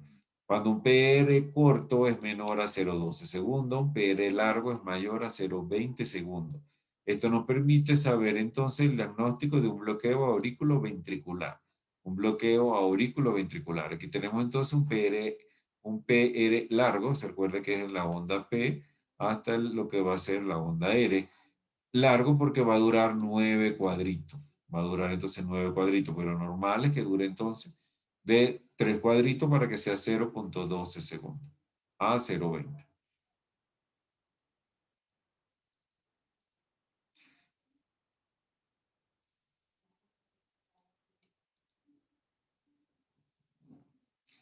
Pero entonces aquí en el complejo QRS, vemos que el complejo es normal cuando mide de 0 a 12 segundos, que sería entonces 3 cuadritos. 3 cuadritos. Vemos que se considera dentro de la normalidad una elevación o descenso de un milímetro en la medida de lo que va a ser el intervalo ST. O sea, el intervalo ST, lo normal es que esté entonces isoeléctrico o esté 1 milímetro por encima o 1 milímetro por debajo, Pero sus alteraciones son de gran importancia porque permiten el diagnóstico de cardiopatía isquémica. Entonces aquí estaríamos hablando de un supradesnivel del segmento ST y aquí estaríamos hablando de un infradesnivel del segmento ST.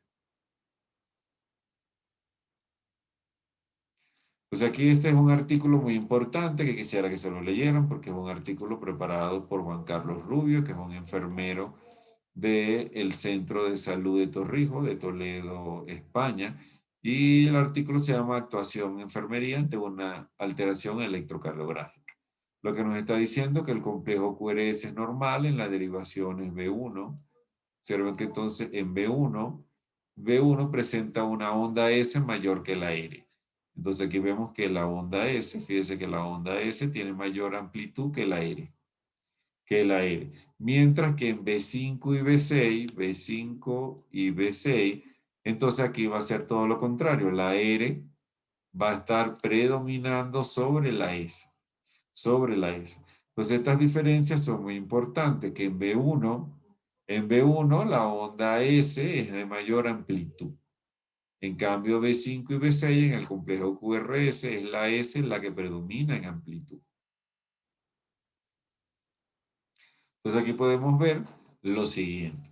Aquí vamos a ver que lo normal del complejo QRS, lo normal del complejo QRS es que la onda Q en ninguna derivación debe ser mayor del tercio total del complejo QRS.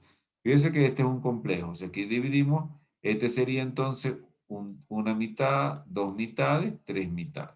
Entonces observen cómo la longitud, que es la amplitud, la onda Q, nunca debe ser por encima del tercio. En cambio aquí sí, aquí vemos entonces que la onda Q ya tiene más del tercio, o sea, de la tercera parte, de la tercera parte. Entonces aquí podemos ver en este electrocardiograma, aquí podemos ver en este electrocardiograma cómo hay una elevación del segmento ST. Entonces aquí ustedes ven una elevación del segmento ST, que ya vimos que sería entonces una alteración electrocardiográfica cuando ocurre un síndrome coronario agudo con elevación de ST, el paciente tiene un infarto transmural. Entonces aquí podemos ver también una elevación del segmento ST, aquí tenemos una elevación del segmento ST y aquí sigue la elevación del segmento ST. ¿Qué más estamos observando en este electrocardiograma? Cómo la onda Q está aumentada. Observe cómo esta onda Q está aumentada. Entonces, ¿qué es lo principal? Que ante todo paciente con un electrocardiograma, lo primero que tenemos que vigilar es cómo está el segmento ST. Pues si vemos un segmento ST que esté por encima más de un cuadrito de la línea isoeléctrica, observen que aquí tenemos un supradesnivel del segmento ST. Y la onda Q. La onda Q. Lo normal es que la onda Q sea menor del tercio total del complejo QRS. Del tercio total, o sea, de la tercera parte. Y el segmento ST debe estar isoeléctrico o 1 milímetro por encima o 1 milímetro por debajo. Y aquí vemos cómo está elevado el segmento ST. A ver, dudas, escuchamos dudas, por favor, dudas.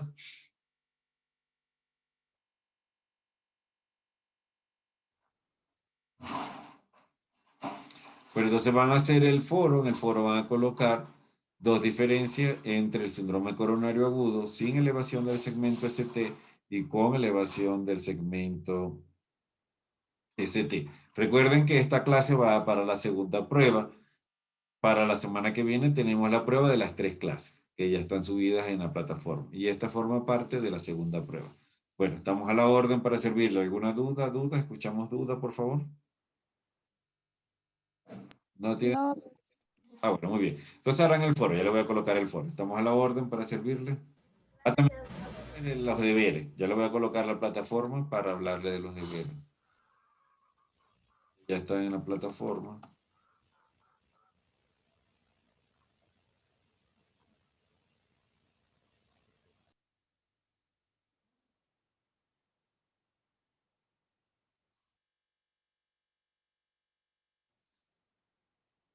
Ya le voy a mostrar los deberes.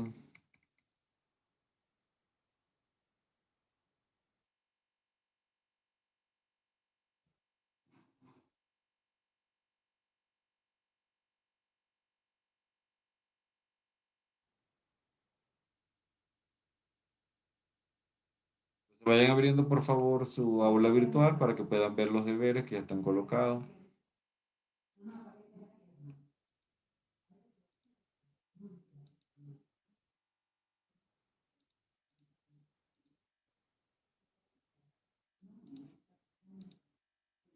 ¿Sí están observando el aula virtual, por favor?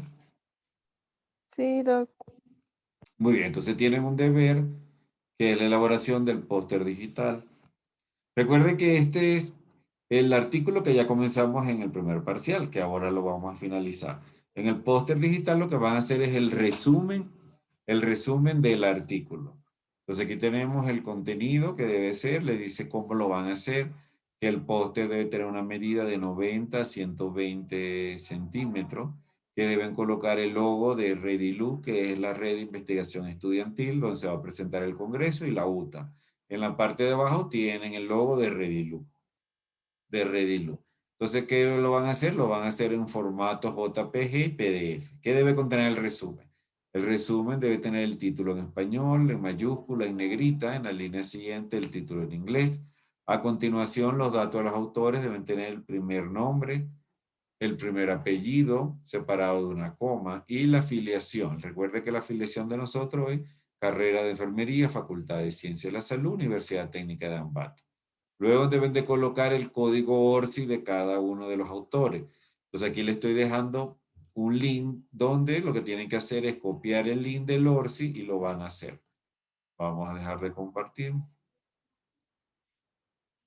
Pero ustedes copian el link en Google y le van a llenar los pasos para hacer el ORCI. Y les voy a volver a compartir. Se está compartiendo y le dice ORCI. Entonces usted le va a dar un clic a ORCI y aquí le va a decir los pasos, cómo registrarse. ¿Lo ven? Le van a pedir el nombre completo, su correo electrónico, la universidad y ahí van a tener un código de investigador que se llama el código ORCI. A ver, ¿dudas hasta ahora? ¿Dudas?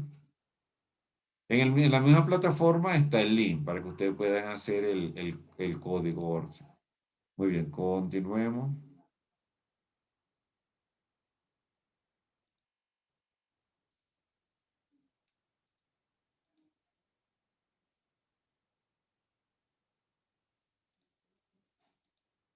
Pero luego tienen las palabras clave. Aquí le están diciendo entonces que hay que elaborar las palabras clave. Las palabras clave que van a ir en la parte inferior del resumen deben ser descriptores de ciencia de la salud. O sea que hay que verificar que esos descriptores aparezcan entonces en el link de descriptores de ciencia de la salud. ¿Qué vamos a hacer? Vamos a copiar el link que les aparece en el aula virtual y ese link ustedes, vamos a dejar de compartir, y ese link lo van a copiar en Google. Y así lo van a hacer. Ya le voy a dar los pasos aquí. Y les va a abrir así. Si se está compartiendo, ¿cómo van a hacer la palabra clave que son los DEX? Si lo observan, por favor. Sí, doctor. Muy bien. Entonces aquí le eliminan la X. Y aquí le dan al segundo que dice consulta el DES. Por ejemplo, si usted está haciendo una investigación de COVID-19 y usted coloca SARS-CoV-2, usted le da a consultar. Si no le aparece, no es un descriptor. Por lo tanto, usted no me puede colocar como palabra clave SARS-CoV-2. Entonces le da a volver y coloca COVID-19 para saber si es una palabra clave. Entonces, cuando usted le dé a la consulta, si aparece así como palabra clave, como descriptor de ciencia de la salud, así sí lo puede usar. Entonces, las palabras clave que ustedes me coloquen, yo las voy a llevar al DES. Si aparece como DES, es válida. Si no aparece como DES, no vale esa palabra clave. A ver, ¿todos claros con la palabra clave? Les dejo el link en la plataforma. Ustedes deben de consultar la palabra clave y la palabra clave que está debajo del resumen debe aparecer en el descriptores de ciencia de la salud. Luego en la misma plataforma le estoy dejando un ejemplo del póster digital que van a elaborar.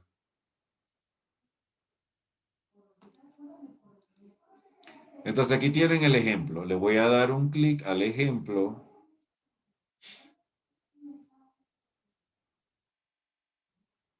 Muy bien. Entonces aquí voy a dejar de compartir para que puedan ver el ejemplo. A ver, ¿sí ven el ejemplo? Me dicen, por favor, si ven el ejemplo. Sí, doctor. Sí, Muy doctor. bien. Entonces aquí está todo lo que le había explicado, pero con un ejemplo. Le habíamos dicho que el título debe estar en español primero, luego en inglés. Aquí está el logo de la universidad. Recuerde que Redilu es una red de investigación estudiantil internacional. El logo se le está dejando para que usted lo coloque. Aquí va a ir los nombres. Por ejemplo, yo soy el tutor, aparezco primero. Este es mi código ORCI que ya les aparece. Y aquí ustedes van a ir uno a uno con su código ORCI. Recuerden que van a colocar en negrito quién es el coordinador, el líder de ese grupo. Luego van a colocar carrera de enfermería, Facultad de Ciencias de la Salud, Universidad Técnica de Ambato, que sería un 1, y el 2 es del semillero de investigación de la carrera de enfermería, que es el trabajo que vamos a presentar. El correo dejan el mío y aquí van a colocar entonces que tienen el modelo del resumen. Disculpe, el ORCID primero de usted y ahí después del líder y de los integrantes. Excelente, sí señor. Y aquí tiene el modelo del resumen. ¿Cómo lo van a hacer? Le coloca un dibujo. Recuerden que las palabras clave las dijimos que le íbamos a sacar como descriptor de ciencia de la salud. ¿Quedó claro las palabras clave? Y la bibliografía, recuerden que nosotros venimos trabajando normas APA y que deben terminar en URL o en DOI. Recuerde que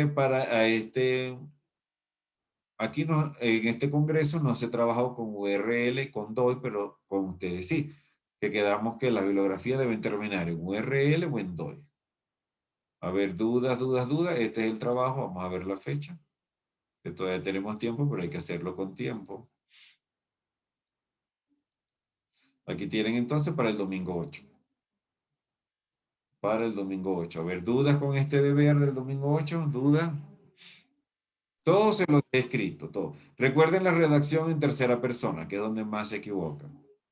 Ahí también le dice la rúbrica. A ver, ¿dudas con el deber? ¿Escucho dudas? Las palabras claves, ¿cuántas mínimo, Doc? 5, aquí le dicen. 5. Allá. Aquí le dice 5 palabras clave. A ver, ¿qué otra duda, por favor? ¿Qué otras dudas tienen? Bueno, vamos al otro deber, que es para la siguiente semana. Fíjense que los deberes ya están hechos, porque ya eso lo venimos trabajando del parcial pasado. O sea, nosotros no estamos colocando un deber de un día para otro, porque ya ese deber, lo que vamos a darle continuidad al deber del parcial pasado. Y después... Te hago una pregunta, disculpe. Diga. ¿En el póster tiene que tener todo el documento en la misma letra o puede cambiar el título y el texto otro? No, sí, puede cambiar el título. Como está el modelo, sí le parece diferente el tamaño de letra.